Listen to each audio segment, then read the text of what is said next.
De Maïmonide, le Guide des égarés, deuxième partie, chapitre 30. Sache qu'il y a une différence entre le premier et le principe.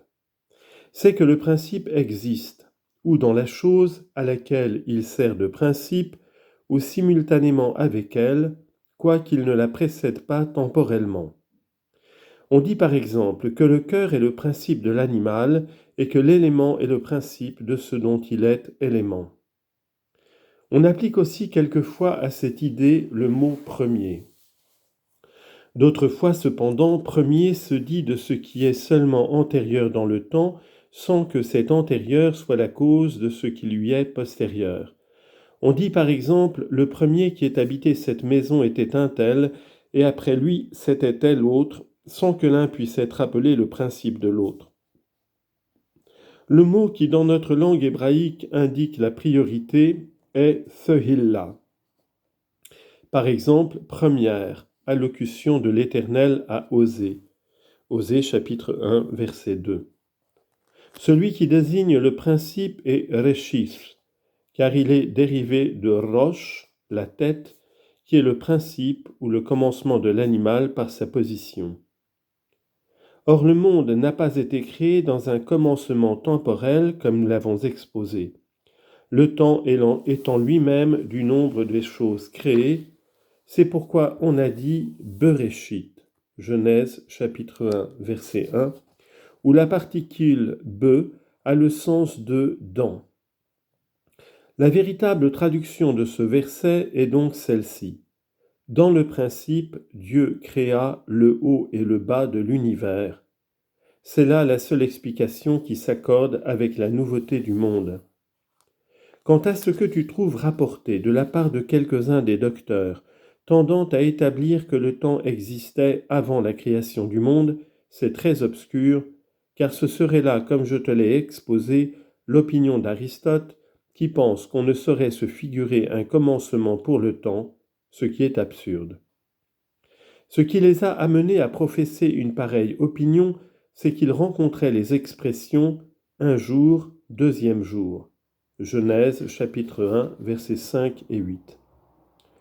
Celui-là donc qui professait cette opinion prenait la chose à la lettre. Puisque, se disait-il, il n'y avait encore ni sphère qui tournât, ni soleil, par quelle chose donc aurait été mesuré le premier jour ? Voici le passage textuel. Premier jour. Il s'ensuit de là, dit Rabbi Juda, fils de Rabbi Simon, que l'ordre des temps avait existé auparavant. Rabbi Abbahu dit, il s'ensuit de là que le Très-Haut avait déjà créé des mondes qu'il avait ensuite détruits. Cette dernière opinion est encore plus blâmable que la première. Tu comprends ce qui leur paraissait difficile à tous les deux, à savoir que le temps exista avant l'existence de ce soleil. Mais on t'exposera tout à l'heure la solution de ce qui a pu leur paraître obscur à eux deux. À moins par Dieu que ces deux docteurs n'aient voulu soutenir que l'ordre des temps dut nécessairement exister de toute éternité. Mais alors ce serait admettre l'éternité du monde, chose que tout homme religieux doit repousser bien loin. Ce passage me paraît tout à fait semblable à celui de Rabbi Eliezer, d'où furent créés les cieux, etc. En somme, il ne faut pas avoir égard dans ces sujets à ce qu'a pu dire un tel.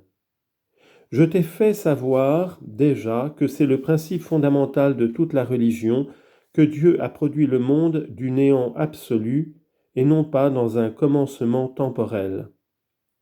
Le temps, au contraire, est une chose créée, car il accompagne le mouvement de la sphère céleste, et celle-ci est créée. Ce qu'il faut savoir aussi, c'est que, pour ce qui est du mot « eth » dans Hashamaim ve'eth ha'aretz, Genèse chapitre 1, verset 1, les docteurs ont déclaré dans plusieurs endroits qu'il a le sens d'avec. Ils veulent dire par là que Dieu créa avec le ciel tout ce qui est dans le ciel et avec la terre tout ce qui appartient à la terre. Tu sais aussi qu'ils disent clairement que le ciel et la terre ont été créés à la fois, en alléguant ce passage, je les ai appelés, ils furent là ensemble. Isaïe 48, 13. Tout fut donc créé simultanément, et ensuite les choses se distinguèrent successivement les unes des autres. Il en est selon eux comme d'un laboureur qui a semé dans la terre, au même instant, des graines variées, dont une partie a poussé au bout d'un jour, une autre au bout de 2 jours, et une autre encore au bout de 3 jours, bien que toute la semaille ait eu lieu au même moment. Selon cette opinion, qui est indubitablement vraie, se trouve dissipé le doute qui engagea Rabbi Juda, fils de Rabbi Simon, à dire ce qu'il a dit, parce qu'il lui était difficile de comprendre par quelles choses furent mesurés le premier, le deuxième, le troisième jour. Les docteurs se prononcent clairement là-dessus dans le Bereshit Rabba, en parlant de la lumière qu'on dit dans le Pentateuque avoir été créée le premier jour. Genèse 1, 3. Il s'exprime ainsi. Ce sont là les luminaires, verset 14, qui furent créés dès le premier jour, mais qu'il ne suspendit qu'au 4e jour. Ce sujet est donc clairement exposé. Ce qu'il faut savoir encore, c'est que Eres, terre, est un homonyme qui s'emploie d'une manière générale et spéciale. Il s'applique en général à tout ce qui est au-dessous de la sphère de la Lune, c'est-à-dire aux 4 éléments, et se dit aussi en particulier du dernier d'entre eux seulement, qui est la Terre. Ce qui le prouve, c'est qu'on dit « la Terre était vacuité et chaos, des ténèbres étaient sur la surface de l'abîme, et le souffle de Dieu, etc. » Genèse 1, 2. On les appelle donc tous Eres, ensuite on dit « et Dieu appela la partie sèche terre » verset 10. C'est là aussi un des grands mystères. Je veux dire que toutes les fois que tu trouves l'expression « et Dieu appela telle chose ainsi », on a pour but de la séparer de l'autre idée générale dans laquelle le nom est commun aux deux choses. C'est pourquoi je t'ai traduit le premier verset. Dans le principe, Dieu créa le haut et le bas de l'univers, de sorte que le mot Eres signifie la première fois, le monde inférieur, je veux dire les 4 éléments, tandis qu'en disant « et Dieu appela la partie sèche terre », on veut parler de la terre seule. Ceci est donc clair. Ce qu'il faut remarquer encore, c'est que les 4 éléments sont mentionnés tout d'abord après le ciel, car comme nous l'avons dit, ils sont désignés par le premier nom de Eres, terre.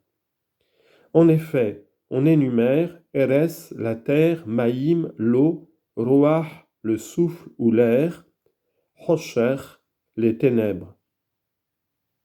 Quant au mot Hosher, ténèbres, il désigne le feu élémentaire et il ne faut pas penser à autre chose. Moïse, par exemple, après avoir dit « Et tu entendis ces paroles du milieu du feu » Ha'esh, Deutéronome 4, 36, dit ensuite « Lorsque vous entendîtes la voix du milieu des ténèbres » Ha'osher, Deutéronome 5, 20. Et ailleurs on dit « Toutes les ténèbres, calamités sont réservées à ces trésors, un feu non soufflé le dévorera. » Job, chapitre 20, verset 26. Si le feu élémentaire a été désigné par ce nom de ténèbres, c'est parce qu'il n'est pas lumineux, mais seulement diaphane, car si le feu élémentaire était lumineux, nous verrions toute l'atmosphère enflammée pendant la nuit. On a énuméré les éléments selon leur position naturelle, la terre d'abord, au-dessus d'elle l'eau, l'air s'attache à l'eau, et le feu est au-dessus de l'air. Car puisqu'on désigne l'air comme se trouvant sur la surface de l'eau, Genèse 1, 2, les ténèbres qui sont sur la surface de l'abîme se trouvent indubitablement au-dessus de l'air, Ruach. Ce qui a motivé pour désigner l'air l'expression Ruach Elohim, le souffle, le vent de Dieu, c'est qu'on l'a supposé en mouvement, Merahefeth, et que le mouvement du vent est toujours attribué à Dieu. Par exemple, et un vent partit d'auprès de l'Éternel. Nombre 11, 31. Tu as soufflé avec ton vent. Exode 15, 10. L'Éternel fit tourner un vent d'ouest. Exode 10, 19. Et beaucoup d'autres passages. Puisque le mot Hosher, la première fois au verset 5, employé comme nom de l'élément du feu, est autre chose que le Hosher dont on parle ensuite et qui désigne les ténèbres, on l'explique et on le distingue en disant « Et il appela les ténèbres nuit » verset 5, selon ce que nous avons exposé. Voilà donc qui est également clair.